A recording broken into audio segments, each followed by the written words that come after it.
Hi, friends. Welcome to Take Three Talks. I'm Steffi, and I'm going to be your host. Oh my gosh, I feel like I haven't been here in a hot minute. And to be honest, it's been like such a cathartic time, but also such a beautiful, blooming time for me. Um, so I thought that I'll do this small intro to the episode because this is going to be a re-release. I'm going to be resharing with you an episode that I recorded in 2021, but I want to give it some more context and some more just like some of the things that I've learned since recording that episode, because honestly, like, I cannot stress enough how important it is to talk it out. I spent so much time with so much shame about what I had said in that episode or what I might have said in that episode. And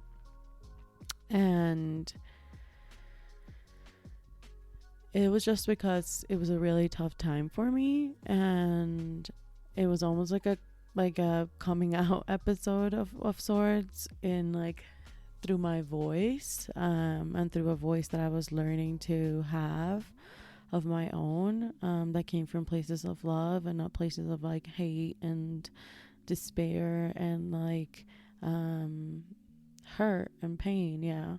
So yeah, I thought I'd re-release that because for the first time I was brave enough to listen to it the other night. So I'm doing a certification for sound healing, for sound therapy, and it's like a certification that is in connection with a Nepali certification. So like my diploma is coming from Nepal, but my teacher is my mentor in this process is Claudia, and she's in Quito right now. She studied in Thailand and Nepal herself, and she now happens to be in Quito, and I know her through Take Through Uni, the community, the one-on-one mentorship sessions that we do there, and also she's just been part of the community for a bit now. And yeah, I'm just so happy to now be a student of hers, and to learn this beautiful healing tool. Honestly, like, it's like my best friend. My cuenco, my singing bowl is literally like my best friend. So that's one of the big updates. The big thing that I want to say is that I'm feeling more alive than I've ever been, and it doesn't mean that I don't struggle. But even in this struggle, I feel like I hold myself with compassion, in places that I've never been at before. From places of love and um, places of like contención. Yeah, another big thing since that episode is that I'm finally more comfortable speaking Spanish. I started doing therapy in Spanish to be able to communicate and connect with that girl that I always say that I almost felt like I was disconnected from, like, the Steffi that I kind of left behind here. And it's been just a really big reintegrating into my body and into our bodies, and respecting who I am at this moment and loving who I am right at this moment. And I've been super curious about spiritual ways. And my grandmother died and my grandfather died. I think in that episode my grandmother, I don't know if she had passed yet, but yeah, now we are in our home and we have plants. We've set roots, and I feel like just like the plants, I've like bloomed, and also I've learned that I have to let go of the things that no longer serve me, and then also keep the things that still keep me strong. And I've heard this metaphor. It's about trees in the fall. Whenever it was fall time, I always like connected with the trees so much, and I was like, okay, like, it's this time. It's time to shed. It's time to take all the lessons that we had through summer and spring and everything, and it's time to like kind of start cocooning and realizing and keeping what we need, and keep letting go of what we don't need. And but I always thought of it as just like leaves falling. And then I saw this quote that said, if the trees didn't let go of the leaves, and they just like kept the leaves just because they thought it was pretty, or they thought that they still needed them, or they didn't listen to their bodies basically, or their instinct that said like, hey, I need to shed these leaves, like these leaves now need to like fall off me, then they wouldn't make it through the winter because they would need so much energy to keep itself alive. So sometimes we're going in through like our own seasons, and it's important to understand when we need to shed and when we need to conserve. And yeah, I think it's really just, that was really life changing. I also started ceramics. I think I went really inwards. It got to the point where I really didn't even know what my favorite color was, like what I liked doing. Like I was really like, I had come out of this cocoon of darkness, and then I was like, oh my gosh, like who am I? Like what is going on? Who is this person? And who is this human being living this experience? Like who's this like being living this human experience? And I decided that I like healing must come from a place of play. If not, then where is it coming from? Because I started also this conscious movement sessions with my friend Pawa. If anybody's looking for a trainer or somebody to start a relationship with their body, Pawa was somebody I connected with when I realized that, my mind also needed my body to connect some of the pieces, and my soul needed my body to connect some of the pieces. And then in one of the exercises, we did like regular, like weight type of exercises, but always like with my body weight, and I wanted it to be super conscious, and I didn't want like fast repetitions, and yeah, whatever. It was something like very specific to me because of the relationship I've had with working out. I don't know, I was just being really intentional with however I connected with my body and my soul and everything. So I worked with Pawa, and I also, one of the sessions, basically I had to like crawl in the grass, and I closed my eyes, and you cannot even imagine the fear that I felt. Like I could barely even walk, like I could barely even crawl, or move around at all. And I was just crying, and yeah, that was like a lot. And then I started ceramics as well because I wanted to learn to express myself again through art, because I knew that, at Pratt, that's what held me. It was art. And I'm so happy that I had art school at 17 to like help me through. So I started doing art and ceramics and learning and letting go and surrendering. I feel like ceramics has been such a process of surrender.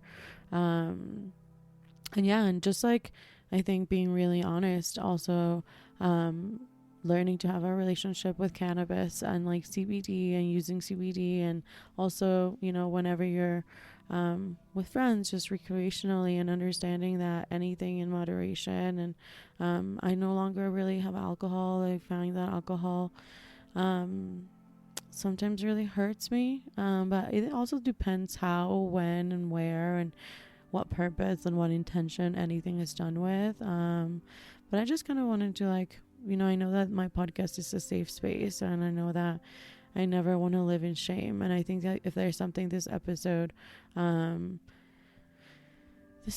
taught me, was that listening to myself again, was that, yeah, most of this process was not getting rid of that shame, but shining light on that shame in every single corner and crevice of my story, whether that was to myself, through therapy, through speaking, through body work, through energy work, through meditation, through insight timer, through sound healing. I think like there's like just various different tools, and if we're open, we get to meet people, and we get to explore, and we get to play again, and we don't let adulthood corrupt us and systems, because at the end of the day, like, something I learned was like, where am I running towards? I'm running towards my deathbed anyways, so might as well just like take it like a breath at a time. Like, where am I running? Like, why am I running so much? I also turned 30. But yeah, so I started ceramics, and then I started playing with clay, and then after that, like color and etc., and then porcelain, and that's been incredible. We also have consciously taken on projects that are really meaningful and intentional to us, and that's something that's really helped with my path in healing and being truly alive now has been really being meaningful and intentional in every area of my life, and trying my best. And sometimes trying my best is like trying to get out of bed and brushing my teeth, and like doing a meditation. Also, the consecutive times on the Insight Timer app. I have 45 days. I've been doing it for every day for 45 days, and just thinking about breaking that streak keeps me accountable. So yeah. I think that like that's all I really wanted to say to start this episode. I wanted to just tell you that there's a lot of tools that I've now seeked that help me be the Steffi that I am today, and to be really grateful to be alive. Meditation has been really big part of it, and starting a path with a spirituality, and starting being curious and not labeling anything, and also not joining things or being places just because I want answers, but understanding that I am the only one that can provide the biggest answers for myself, and that again, anything with intention, wherever, like really to watch my intention, connect to myself, and what do I think this means to me. And I may never get it perfect, and I may never be like, I don't know, whatever those Steffies in the past thought that they would be right here right now, but I'm really happy to be who I am right here right now, and I'm just grateful to be alive, honestly. Like, if you're in the mud right now, like how this Steffi that you're about to hear, I just want to send you a hug and tell you that I love you, and tell you that you're not alone. And please, if you're listening, that means that that I care about you, and I feel like you deserve to be heard. I saw somebody shared, I think it was Billy, that said, if we get to laugh together like one, then why can't we get to also go through the deep end together? So yeah, I love you all. Thank you for listening, and let's let Steffi from 2021 take us on. Okay, I love you. See you later, friends. Bye. Hi, friends. Welcome to this episode. Today we have a solo show, and I wanted to tell you my story for you to get to know me, to know sides of me that, one day I was never able to share. I also wanted to give you a trigger warning.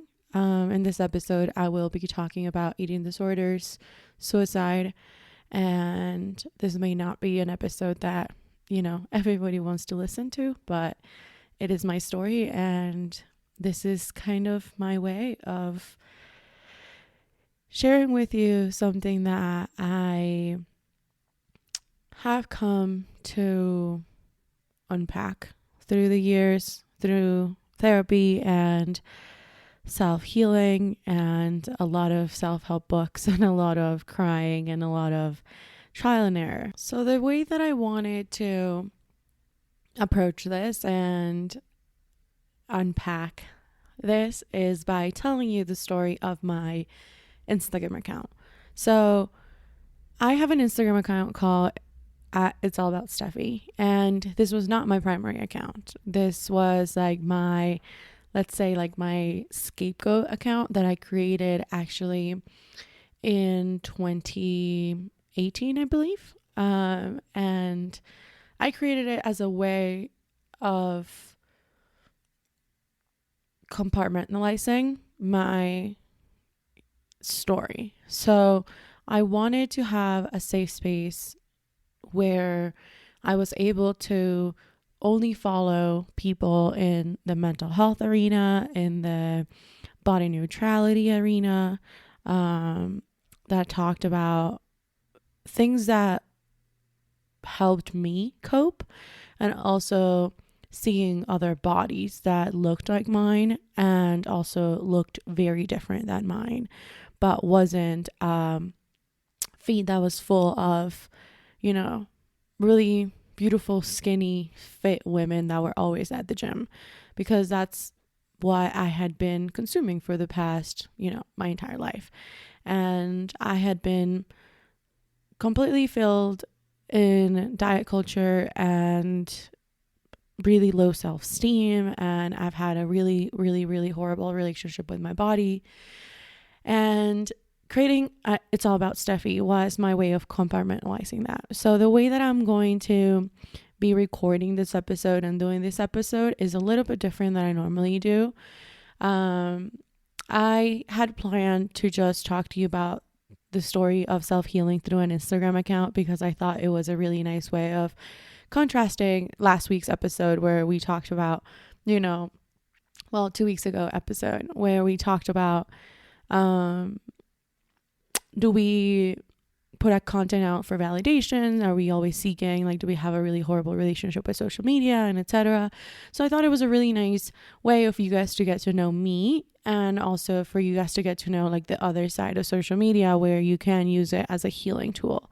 So I did the outline for this episode, and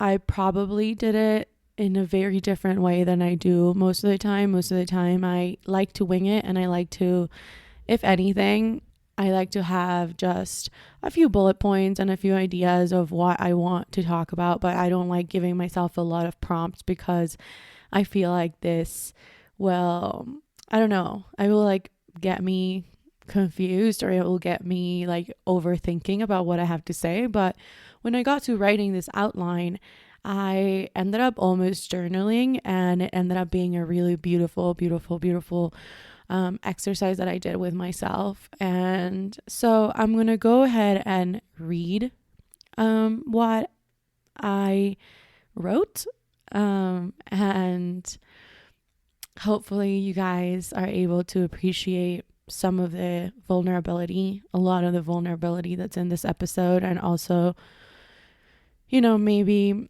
some of you guys will know that talking about things will take them out of the darkness, and in darkness is where shame lives. And that's what I've learned from Brené Brown. And I no longer want to have shame, and I no longer want to just be on this Instagram account where I've talked about this story, and I've talked about my darkness and my light, and my body dysmorphia and my eating disorders and mental health. And I think this is almost my audio version of my coming out story. And I know this may not sound like a really big deal to a lot of people, but it is for me. So welcome to this episode, and I hope that you'll be able to enjoy, and hopefully some of you will cry with me, because I think this is going to be really cathartic, and it's also part of my healing journey. So thank you for being here, and welcome to this episode. So what are we going to unpack today? Creating a whole other Instagram account to accompany my healing. Well, I don't think it really started like this, but here, let me take you through this journey. I'll be pulling some Instagram posts as I go through this podcast, and I'll be sharing a direct link to all of them and everything else I mentioned in this episode on our show notes. When I started this Instagram account, I remember it was actually maybe my third Instagram account. At one point, I had an account to track my weight loss journey and macro counting called Thighs and Fries. Like every other fad diet I ever subscribed to, and believe me, there were many, this account also died with that. So back to It's All About Steffi. As I scroll down my feed, I can remember that it was actually called something like Steffi Ramirez Design, and it was going to be my aesthetic account, where I shared my camera roll pictures and curated a perfect feed where captions were one-worded, followed by hashtags like hashtag travel, hashtag design, hashtag photography. The first post was uploaded on December 9th, 2018. And then, just like that, 10 days after, December 19th, 2018, I posted about my sadness for the first time. And it said, and today was hard too, but it takes immense courage to be sad. And then 3 days after, on December 22nd, 2018, I wrote, "Sometimes life gets hard and we get tunnel vision. We forget about the good and are only able to think about the bad and ugly. And okay, I guess that's anxiety, depression, and panic. At least that's how it looks like to me. Everybody has different experiences with mental health, memories, and feelings overall. And that is what makes us unique and human. This year, I had an amazing opportunity to travel to Beijing, China, for business, and it was an incredible experience. I cannot wait to get back to Asia and explore that side of the world." You have no idea what it feels like to reread these captions again. And it's almost like I can feel the panic in my fingers, the push to get attention from somebody, from myself, the feeling of being caged almost, if an animal trying to find a way out. I can feel it in my fingers. And to be quite honest, I can also feel it in my voice. And then I continued, sharing about trips, places, people, but something was starting to happen. I was able to find moments in my day and find nuggets, visual nuggets, to post. But there were also nuggets of being present. Like in this post, I'd walked by this corner almost every day. And just now was I able to look up and see this little reminder. Good things happen all the time. This was a post that I took on my way to work, and I literally used to walk by the sidewalk every single day. And it was right next to the coffee shop where we got our iced coffee. And good things happen all the time. I remember that day like it was yesterday. It was so cold, and it was a sunny, beautiful day. And I was so sad a lot of those times. And, just seeing little visual nuggets of prompts almost out in the wild was what really led some of these conversations. I was in LA for a work trip and saw the sign at LACMA, Los Angeles County Museum of Art, that said, like, "Man, I'm tired of waiting." I snapped it, and then this was the caption I wrote.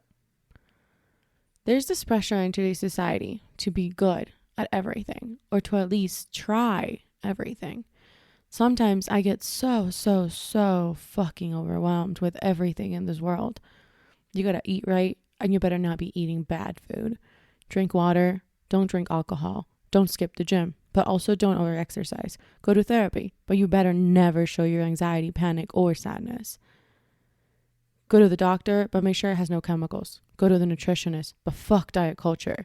So why don't you go to a health coach? But don't forget the acupuncture. Also, don't spend too much money. You better have savings. Also, #treat yourself." I could go on and on and on about everything that goes through my head every single day, every damn minute. I don't have an answer for basically anything, but know that we need to talk about our problems, disregard negativity, and keep working on ourselves. We are enough. Thanks to people in my life, I am okay. And I know they will be there for me forever. If you know, you know. Also, thanks to the good Instagram people out there that keep me sane.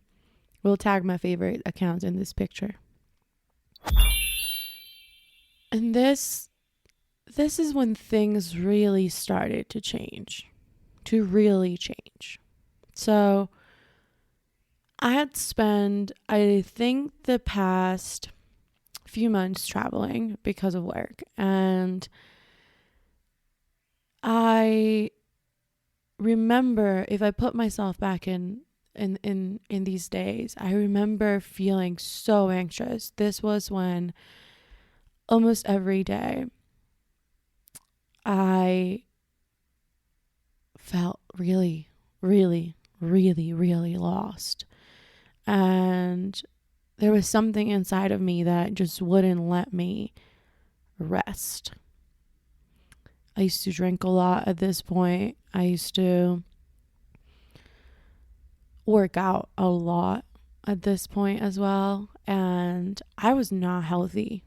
Not healthy as in like, what people would say is healthy. Like healthy in my mind, my body, my soul. Like I was really poisoned, let's call it. So back to the journal. This is when I started following accounts that talked about mental health, body neutrality, started to follow people who looked like me, not the fit, skinny version of what I wanted to be. People whose boobs were big and different, whose bellies flapped, whose stretch marks were normal, whose cellulite wasn't face-tuned, whose food wasn't about the calories or macros in it, whose life was seemingly just interesting and normal, who spoke about things that made me uncomfortable, who made me feel seen, uncomfortably seen. But most importantly, accounts and people who made me look at me. There was a long time in my life where I was terrified of looking at my reflection in the mirror, where when I walked by buildings, I made sure not to look at my reflection. And I lived in New York City. That was a hard challenge, huh? There was a long time that I placed my worth on the labels of my jeans. There was a long time that I measured my worth by the size of my plates. But there was a long time where I found comfort and pain in food, where binging and restricting were my way of controlling my life. There's so much that I have overcome, like being able to stare at the mirror and actually say out loud, "Hey, I love you. You're not perfect, but there's no need to be. Today, I may not love you, but today, I am thankful for you, body, because I am able to move, to breathe. I am able to love others, and I am able to keep trying until I can, maybe one day, even if it's just for a day or minutes of the day, I'm able to love what I see right there." Back to the Instagram account now. So we went to Seattle and the theme kind of went back to aesthetic account where I shared my gorgeous travel photos, where I got to share some of my artistic eye. It was almost always a challenge for me to see the different views I saw today versus what Meijun had seen that day. It's like having this Instagram account and having the will to want to share these snippets with people. Again, go back to me really being intentional with seeing these visual nuggets of like inspiration, of colors, of textures. It's almost like such a paradox that the idea of wanting to post on a digital platform made me challenge myself to really be present and find these little nuggets to share with people. So yeah, I find just there's such a little paradox here with digital and the physical, and me constantly trying to use this outlet as a way of really sharing things that are here inside of me or in my artistic eye or whatever. And it was almost like a constant battle of seeking attention and finding validation in myself from others and myself all at the same time. It's almost like a hamster wheel. So back to the journal. And then something changed again. I go back to New York and found a new self. We had made the decision to quit our jobs, and it was as if I was truly trying to be unapologetically myself. This was when I really developed what at It's All About Steffi is. Not apologizing for my wild anymore. This is when I placed a bet on myself. This was when I decided that my darkness will not define me, but that I can channel it, I can write it, I can explain it, and I can maybe find others that will resonate with my thoughts and maybe help myself and my people understand a little bit of what was really going through my head. I no longer wanted to feel ashamed of my darkness. I no longer wanted to hold it so close to my chest. And this was where I call the post where I came out. This is the thing. I don't want life to happen to me. I don't want to be sitting, waiting, wishing happiness comes my way. Waiting for success to happen, for my depression to disappear, for my anxiety to lessen. My panic attacks won't vanish, but I will be able to manage them. The thing is, I don't want to be thin enough, passionate enough, athletic enough. I want to be me. Even if that me isn't a size 0. Heck, I've never even been a size 0. I will never be. And that is okay. This week is Eating Disorder Awareness Week, and I want to share my story. For the first time, I always thought I was just an angry person, a person without self-control. I thought that each binge was my fault, that each time I wish I was courageous enough to put my fingers down my throat. And this was just so that I would be noticed, so that I would stop being the chubby girl, the fat one, the one that didn't fit into the kids' sizes and wore a bra too early. It was all done just so that I could be noticed. But that's the thing with mental health, with eating disorders. They don't discriminate. They don't forgive. They're silent ghosts that take over, and they are not always what you read in books.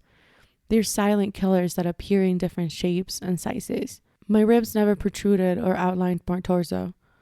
It was the complete opposite. I would go from measuring my waist to eating pints of ice cream or drowning the alcohol I was probably not supposed to be drinking.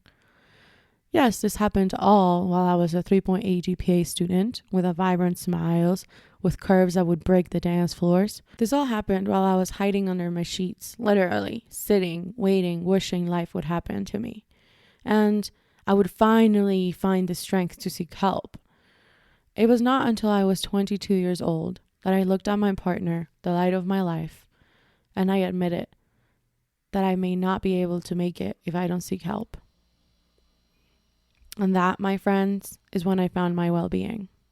Alyssa helped change my life. Taught me I wasn't broken. Taught me my fears were valid. That my monsters could be tamed. And that I was light. Not life, not people, me. So here I am, sharing my story in a language that's not mine, while walking in the dead of winter in a city I'm about to say, see you later to. A city where my dreams were shaped, where I found my partner, my other family, my friends, and most importantly, where I began to find myself.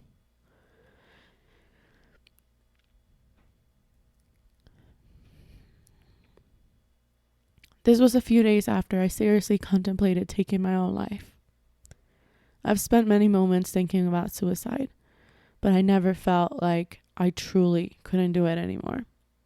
And it was in this moment, I was in our bathtub in our apartment, just crying, just feeling so sad, so lost, feeling so overwhelmed. I remember this day like it was yesterday.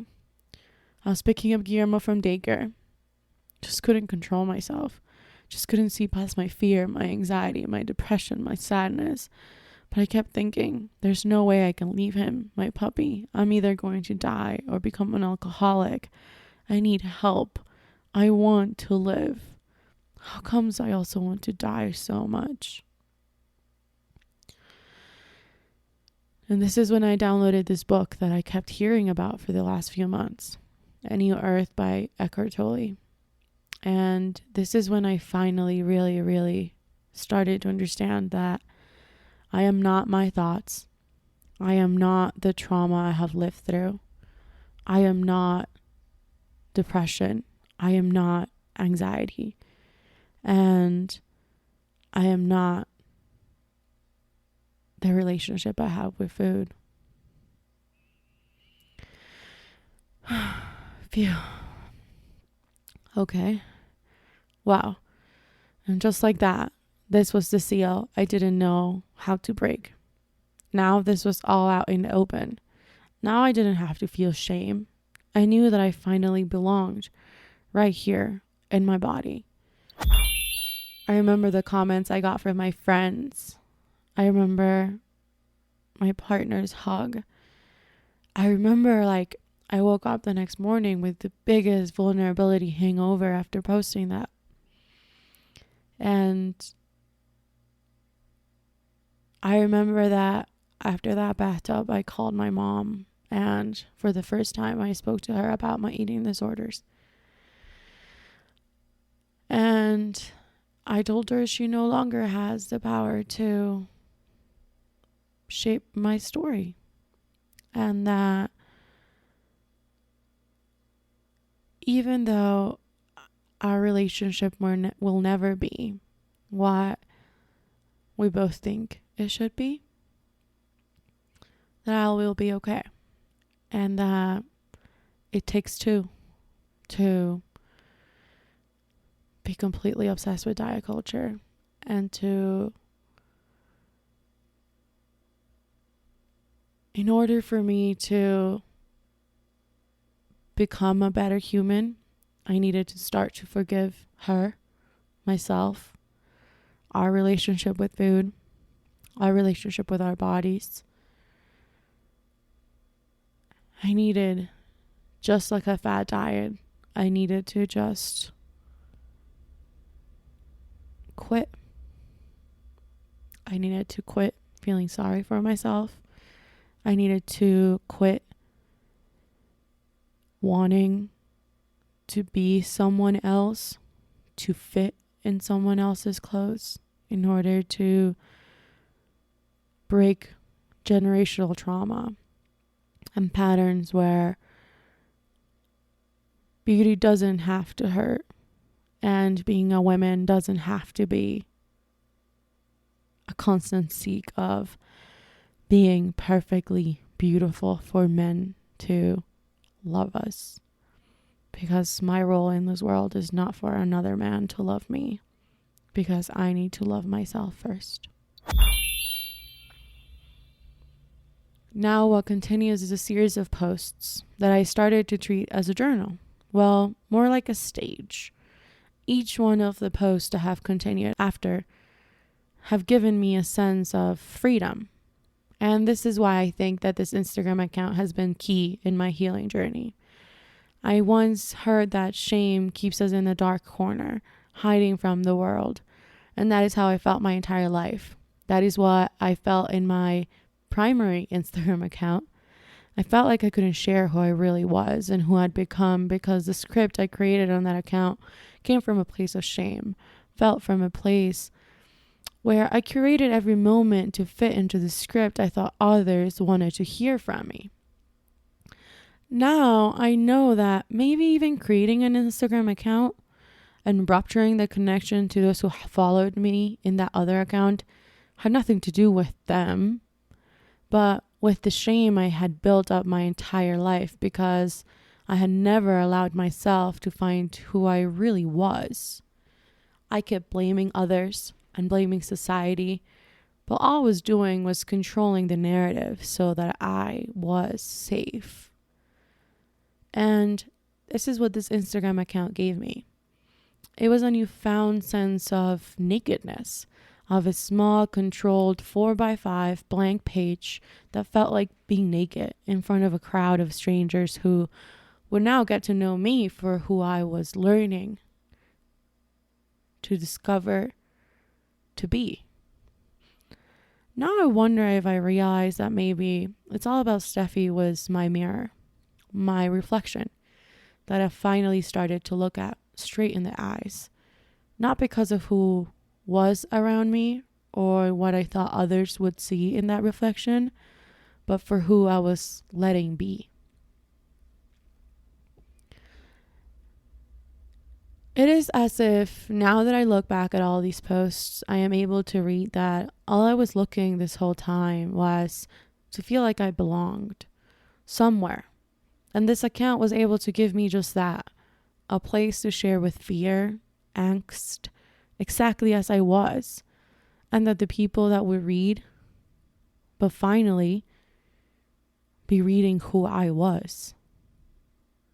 I learned a lot. I shared a lot. I surrounded myself with tools, with people, with accounts, thoughts that I agreed and did not agree with. But this account has taught me this over and over. Progress is not linear. You have to lean into the suck. There are people out there who you'd really like, and it's okay if they just live on your digital screen. There are people out there who care, but I need to care first. I should say that it matters. I don't have to be loud with others. If I can't hear myself, it doesn't matter. But most importantly, it doesn't matter if anyone else doesn't get it, or doesn't read it, or doesn't comment. All it matters is me. So here's a long rant about how creating an Instagram account leads me to share intentionally, to get naked in the theater, and an account that reminds me I'm not apologizing for my wild anymore, and I can ask questions and be curiously uncomfortable through life. Follow the people who lift you up, who make you wonder, who challenge you. More than anything, follow yourself. This is your life, baby. So I wanted to tell you my story so you can get to know me a bit more, but also I wanted to share the other side of the coin. Following last episode's rant about our relationship to social media and the validation we seek from it, I wanted to share my story. The story where validation I found through sharing this story became a key piece of the puzzle that has brought me to where I am today. Thank you for listening to this episode, friends. Thank you for always sending us messages that reinforces that what we share helps you understand, question, or simply wonder. But most importantly, thank you for listening, and thank you for letting me talk it out. Don't forget that you can leave us a review on Apple Podcasts, you can DM us on Instagram, you can leave us a comment in our show notes, comment section, or you can simply stay tuned and listen to the next episode. And that is how I ended my outline journal entry. And I guess I didn't cry. And I guess it's a lot less scary than what I made it up to be in my head. And I know that this may seem like a little small step about me sharing a few captions of my Instagram account and telling you how Instagram can be a tool for self-healing. But if there's one thing that I want you to remember from this episode is that we have to believe in ourselves. Nobody else can lift us up and can care for us enough and can love us enough and can support us enough if we are not able to support ourselves, to love ourselves, to care for ourselves, to lift ourselves up. Because if there's one thing that I've learned through this journey is that I am here for myself, and nothing that happens in this world will be able to fulfill that. And I hope that, the day that I do get to have children, hopefully I do get to have children, I am able to stop the pattern of self-hate, of hating my body, hating their body, of hating their foods because of what it makes them look like. Hopefully I get to teach them that nobody in this whole wide earth can love them like they can love themselves. And seriously, thank you. Thank you for listening to these 30 or so minutes. Thank you for sitting here and letting me be with you today. Thank you for,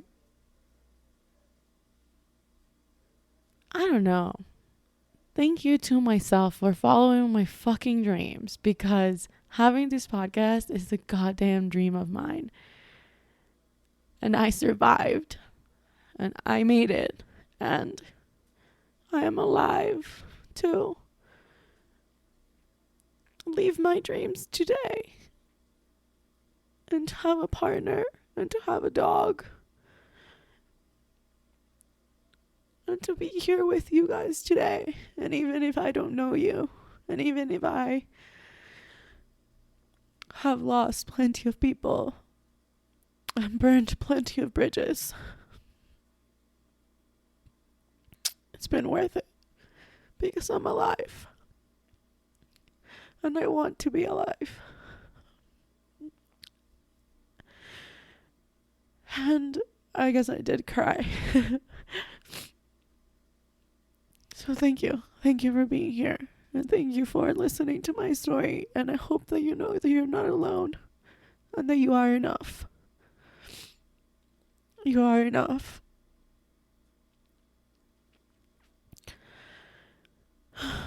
Bye, friends. Thank you for being here.